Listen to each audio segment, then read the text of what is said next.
Olá, pessoal, tudo bem? Chegamos ao dia 85 da nossa jornada de leitura.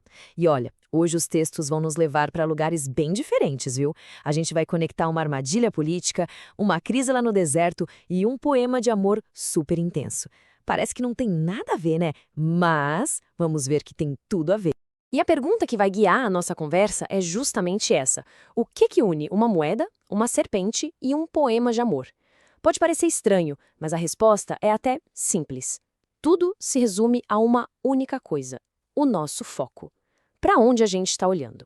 Então vamos lá. Nossa primeira parada é lá em Jerusalém, no meio de uma confusão, de uma discussão bem intensa.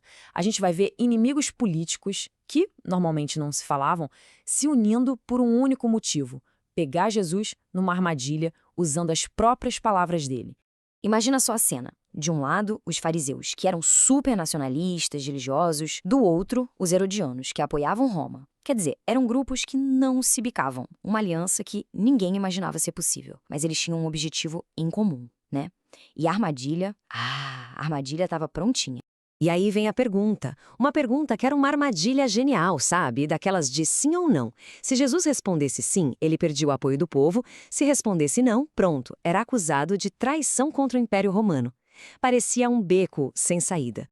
Só que Jesus, claro, percebeu a maldade na hora. E ele não cai no jogo deles, de jeito nenhum. Ele faz algo muito mais inteligente. Ele muda o foco da conversa. Em vez de ficar discutindo se paga ou não paga, ele pede para ver o objeto da discussão, a moeda. Ele faz todo mundo olhar para aquilo que eles mesmos já tinham no bolso. E aqui vem a resposta, que é simplesmente brilhante. Basicamente, ele reconhece que César tem sua autoridade nas coisas materiais, né? A moeda tem a imagem dele, ok? Mas, ao mesmo tempo, ele joga a conversa para um nível muito, mas muito mais alto. A questão central é, se a moeda tem a imagem de César, nós temos a imagem de Deus. Então, a nossa lealdade principal, a nossa devoção de verdade, essa pertence a Deus. Bom, agora a gente sai desse debate político e vai direto para uma crise de vida ou morte lá no deserto. Em Números, a gente encontra o povo de Israel completamente esgotado, impaciente. E o que acontece? Eles tiram o olho de Deus e começam a focar só nos problemas, só nas dificuldades. E a coisa acontece muito rápido, de um jeito bem brutal. A reclamação do povo contra Deus, contra Moisés, isso gera uma consequência terrível, um ataque de serpentes venenosas. Aí, claro, bate o desespero, vem o arrependimento, e é nesse momento que Deus oferece uma solução, digamos, bem diferente. E a instrução de Deus aqui é o ponto central de tudo. Pensa bem, a cura não ia vir de um remédio, de um ritual todo complicado, não.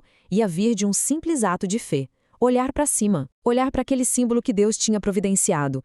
A lição aqui é muito clara, né? O olhar que focava na reclamação, naquilo que faltava, esse olhar trouxe a morte. Já o olhar de fé, direcionado para a solução de Deus, esse trouxe a vida. Ou seja, a direção do olhar literalmente definiu o destino de todo mundo ali. Ok, vamos deixar o deserto para trás. A nossa viagem agora nos leva para um lugar completamente diferente, o Jardim de Cântares de Salomão. E aqui, o tema do foco, da devoção, ele aparece de novo, mas não como uma questão de política ou de sobrevivência. Agora ele vem através da linguagem do amor, da paixão. E o contraste, gente, é impressionante. De um lado, a gente tem o som da queixa, né? Palavras de um coração que só reclama, que está sempre insatisfeito. E do outro, a gente tem as palavras de um coração apaixonado, totalmente focado na beleza, nas qualidades da pessoa amada. O som da devoção é bem diferente do som da queixa. Reparem só na exclusividade desse olhar. O amado não fica comparando ela com outras mulheres, não. Ele simplesmente diz o quanto ela é linda.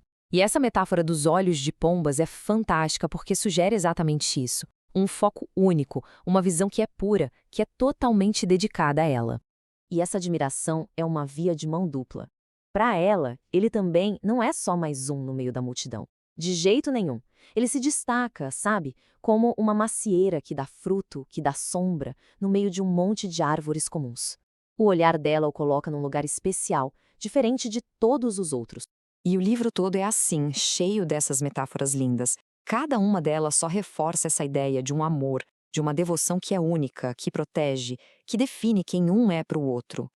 O foco entre eles é total, 100%. Certo. Então, como é que a gente junta tudo isso? A moeda, a serpente, a canção de amor? Bom, todas essas 3 passagens, cada uma do seu jeito, nos fazem parar e pensar na mesma coisa. Onde está o nosso foco? Onde está a nossa devoção? Vamos resumir nossa jornada de hoje, então.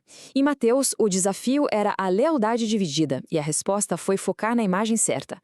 Lá em Números, o desafio era a morte, e a solução era olhar para a provisão de Deus.